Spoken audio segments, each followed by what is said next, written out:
So hi everyone, welcome to SSC learn with course. तो दोस्तों चलिए हम आज की इस वीडियो में कुछ एसएससी से रिलेटेड इम्पोर्टेंट पॉइंट को डिस्कस करते हैं। ठीक है, तो आज का इस वीडियो का एजेंडा यही रहेगा कि आप सभी को पता होगा कि एसएससी ने एक नया कैलेंडर रिलीज़ किया है, जो कि आप यहाँ पर देख सकते हैं कि जो कि जिसका एग्ज़ाम मई में, जून में और जुलाई में होना है।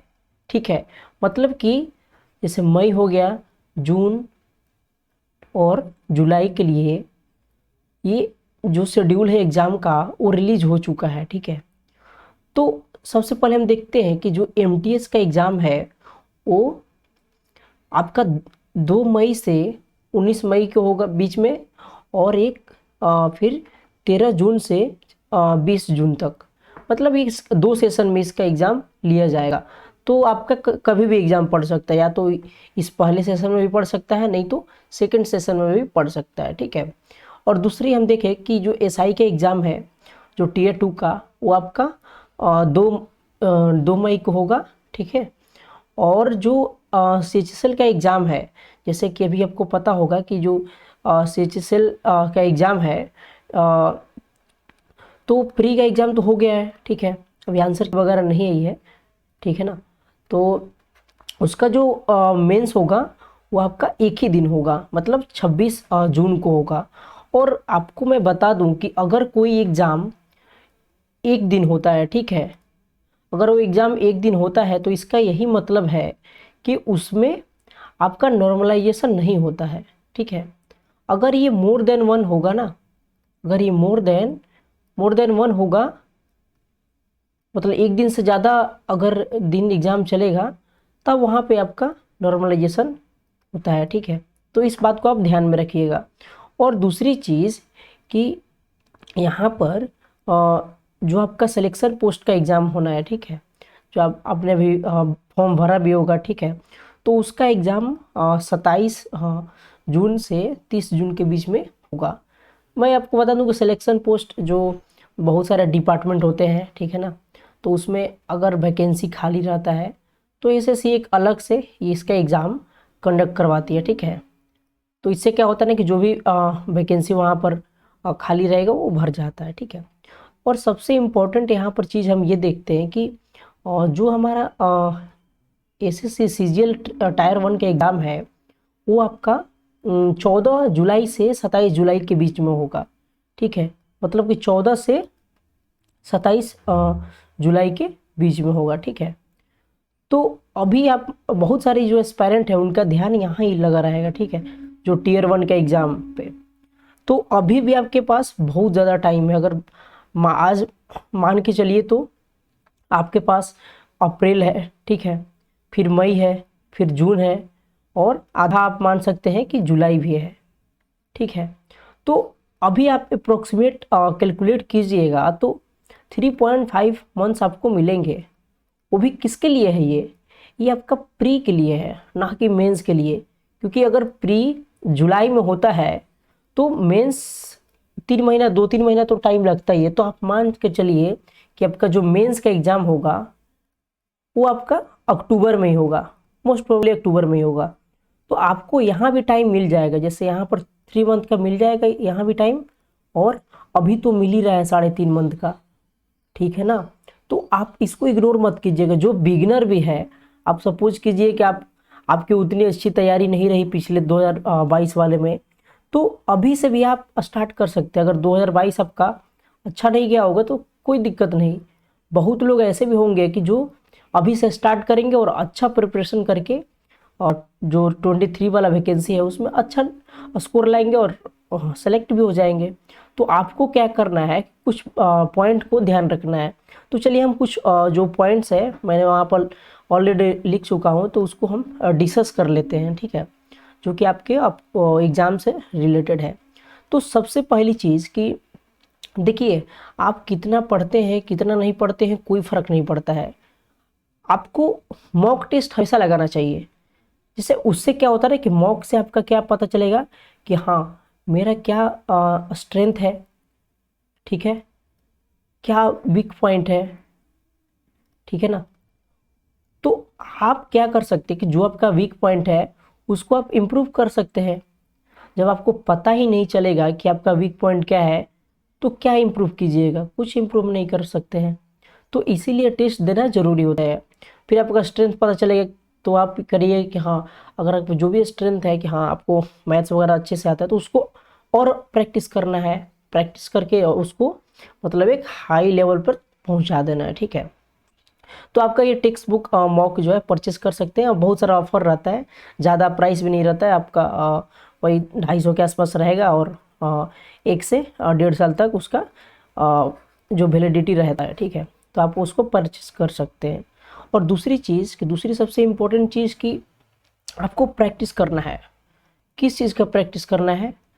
तो प्रैक्टिस मैं बता दूं कि जैसे मैथ्स हो गया, ठीक है, फिर आपका ये रीजनिंग हो गया, ठीक है, और फिर आपका इंग्लिश हो गया, फिर आपका जीके जीएस हो गया। तो जीके जीएस में तो उतना प्रैक्टिस नहीं होता है, मतलब आप चीज़ों को यहाँ पर रिमेम्बर करते हैं, याद करते हैं, ठीक है। तो आपको याद ही करना है, बार बार उसको रिवाइज करना है, ठीक है ना। बट इसके लिए मैथ्स के लिए आपको प्रैक्टिस करते रहना है। प्रैक्टिस कहाँ से करना है? आप तो या तो कोई बुक से कर सकते हैं, पीवाईक्यू से कर सकते हैं, ठीक है। पीवाईक्यू हो गया, बुक से हो गया, यूट्यूब पे बहुत लोग का सेशन चलते रहता है, ठीक है ना, मतलब वो मैराथन वगैरह वहाँ से कर सकते हैं। कोई भी आपको टॉपिक नहीं समझ में आ रहा है तो आप इस टाइम में क्या कर सकते हैं कि उसको चुपचाप सर्च कर लीजिए, यूट्यूब पे सर्च कर लीजिए बस। आप वहाँ पर आपको बहुत सारे ऑप्शन मिल जाएंगे, बहुत सारे जो कंटेंट क्रिएटर है वो अपना जो भी चैनल पे अपलोड करते हैं वीडियो आपको मिल जाएगा, फिर वहाँ से आप देख सकते हैं। फिर रीजनिंग का, तो रीजनिंग का यही सिर होता है कि रीजनिंग आप प्रैक्टिस कर सकते हैं, बुक से कर सकते हैं, पीवाईक्यू से कर सकते हैं, ठीक है। और नहीं तो टेस्ट क्या होता है ना कि जैसे रीजनिंग के लिए तो मैं बताऊंगा ना कि जो मॉक टेस्ट होता है पार्ट टेस्ट वाला, ठीक है ना, इसमें 25 क्वेश्चन रहता है, तो वैसा आप प्रैक्टिस कर सकते हो। उससे क्या होगा ना कि हर एवरी टाइप का जो भी आपका क्वेश्चन होगा वो कवर हो जाएगा, ठीक है ना। तो आप इसके लिए कर सकते हैं। फिर इंग्लिश के लिए भी आप बुक को प्रेफर कर सकते हैं, ठीक है। फिर पीवाईक्यू लगा सकते हैं, फिर यूट्यूब पे बहुत सारे लोगों का वो मैराथन वगैरह जो भी पड़ा होगा उसको आप देख सकते हैं, ठीक है। तो इंग्लिश के लिए भी मतलब प्रैक्टिस आपको करना है, ठीक है। तो अब नेक्स्ट देखते हैं। और नेक्स्ट पॉइंट ये है कि कंप्यूटर को आपको इग्नोर नहीं करना है, क्योंकि आपको पता होगा कि जो 2022 का एग्ज़ाम हुआ था मेंस का, बहुत लोग 300 प्लस नंबर लाए हैं, बट कंप्यूटर में कंप्यूटर में फेल हो गए हैं, ठीक है। तो आपको ऐसे नहीं करना है। कंप्यूटर को आपको धीरे धीरे धीरे धीरे कहीं ना कहीं से, जैसे या तो आप बुक से पढ़ सकते हैं, ठीक है ना, बुक से, नहीं तो वीडियो देख सकते हैं हर टॉपिक का। बुक आपका वही किरण पब्लिकेशन का यूज, आप जो एमसीक्यू है उसको प्रेफर कर सकते हैं, ठीक है। उससे आपका मतलब प्रैक्टिस हो जाएगा, ज़्यादा कुछ ज़्यादा टफ है नहीं। मैं तो ऐसे भी सीएस बैकग्राउंड का हूँ तो मेरे को उतना दिक्कत नहीं होता है, बट आप यहाँ से कर सकते हैं, ठीक है। तो आपके लिए एक अच्छा मौका है 2023 में कि जो वैकेंसी है वो ऑन टाइम चल रही है, ठीक है ना। तो ऑन टाइम हमेशा नहीं चलेगी, तो आपको ध्यान में रखना है कि 2023 ये एक अच्छा ऐसा गोल्डन अपॉर्चुनिटी है जहाँ पर आप बेटर कर सकते हैं। तो अब देखते हैं कि आपको यहाँ भी ध्यान देना है टाइपिंग पे। तो टाइपिंग आपको वही जैसे 27 वर्ड पर मिनट होता है, बट आपको ट्राई करना है कि अप्रॉक्स 30 प्लस हो ही जाए, ठीक है, 30 प्लस वर्ड पर मिनट हो जाए। तो उसके लिए आप डिफरेंट वेबसाइट या डिफरेंट जो भी आप वेबसाइट यूज कर सकते हैं, ठीक है, सीखने के लिए। अगर आपको पहले से आता होगा तो सही है, नहीं तो आप ऑनलाइन कहीं भी सर्च कीजिए कि ऑनलाइन टाइपिंग, तो वहाँ पर बहुत सारे वेबसाइट आ जाते हैं, वहाँ पर आप सीख सकते हैं, फ्री का वेबसाइट है, ठीक है ना। वहाँ पर आप टाइप कीजिएगा तो आपका मतलब हैंड बैठ जाएगा, तो फिर आप आराम से इजीली टाइप कर सकते हैं, ठीक है। अगर किसी को बाद में दिक्कत होगा, मान लीजिए किसी के पास टाइम ही कम है, तो क्या है ना कि 2 फिंगर से भी मतलब कर सकता है, तो उसका भी इशू नहीं है, मतलब उसमें भी इतना स्पीड आ जाता है, ठीक है।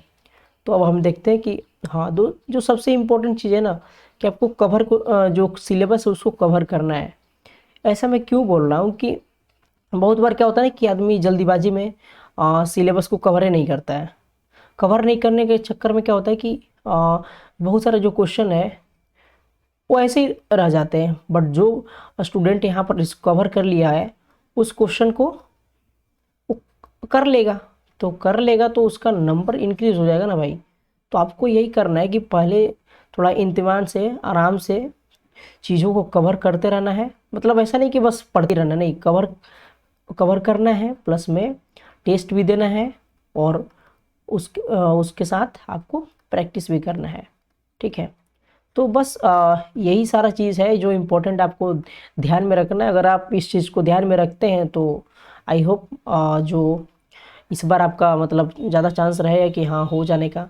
अगर आप इस चैनल पे नए हो तो आप इस चैनल को सब्सक्राइब भी कर सकते हो।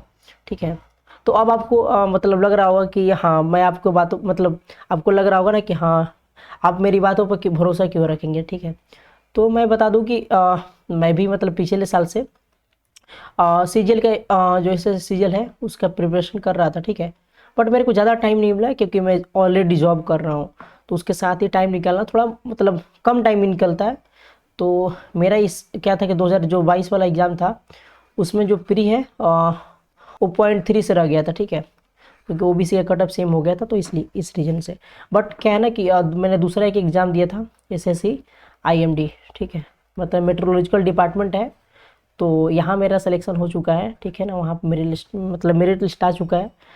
तो आप थोड़ा बहुत बिलीव कर सकते हैं, बाकी आप चीज़ों ऐसा नहीं है कि मैं जो बोलूँ वो सही है और या जो मैं बोलूँ वो हमेशा गलत ही है। ठीक है, तो बट हाँ ये है कि जो मेरा एक्सपीरियंस रहता है मैं उसको शेयर कर देता हूँ कि अगर किसी को उससे फ़ायदा हो तो obvious सी बात है मेरे को अच्छा ही लगेगा। तो अगर आप इस चैनल पे नए हो तो सब्सक्राइब कर सकते हैं, वीडियो पसंद आई तो लाइक भी कर सकते हैं, अपने दोस्तों के साथ शेयर भी कर सकते हैं। ठीक है, और यहाँ पर मैं टेलीग्राम का लिंक दे दूँगा। अगर आप को कोई भी डाउट वगैरह हो एसएससी रिगार्डिंग कोई भी एग्ज़ाम से रिलेटेड तो आप यहाँ पे मेरे को मतलब मैसेज कर सकते हैं, मैं आपका रिप्लाई कर दूँगा या डाउट आपका सॉल्व कर दूँगा।